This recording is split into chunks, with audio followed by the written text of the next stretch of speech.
पाप का परिणाम शीर्षक है इस कहानी का। एक मांसाहारी परिवार था। परिवार का मुखिया जो है प्रतिदिन एक मुर्गे को मारता था, काटता था। मुर्गा चीखता और वह हंसता।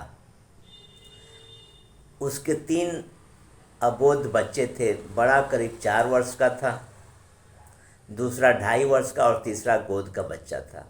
उसके बच्चे जब पिता के इन कृत्यों को देखते तो उन्हें लगता कि उनके पिता कोई खेल खेलते हैं और पिता को उसमें बड़ा ही आनंद आता है। एक दिन पिता किसी काम से कहीं बाहर गए।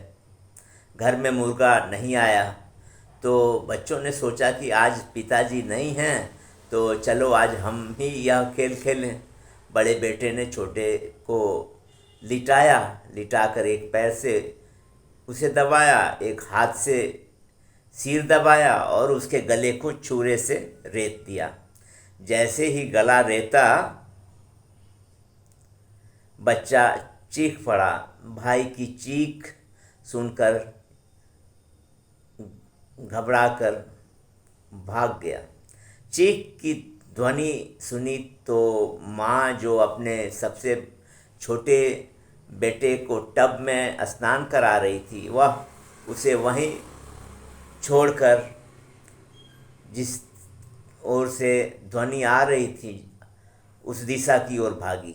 बेटे ने देखा माँ आ रही है और अब मुझे मारेगी, तो उसने अपना मानसिक संतुलन खो दिया और छत से कूदकर अपनी जान दे दी। तो इधर वह बेटा भी गले की नस कट जाने के कारण मर चुका था।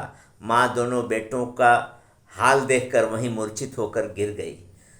बहुत देर पश्चात जब माँ को होश आया तो याद आया कि वह छोटे बेटे को टब में नहलाता हुआ छोड़कर आई थी, मगर तब तक बहुत समय व्यतीत हो चुका था।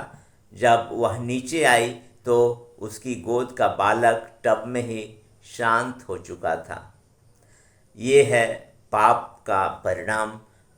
मनुष्य पाप करता है तो उसका परिणाम उसे भोगना पड़ता है, किंतु अफसोस है कि मनुष्य सब चीज़ों को देखते हुए, समझते हुए भी पाप करने से भागता नहीं, उसे भय नहीं होता है।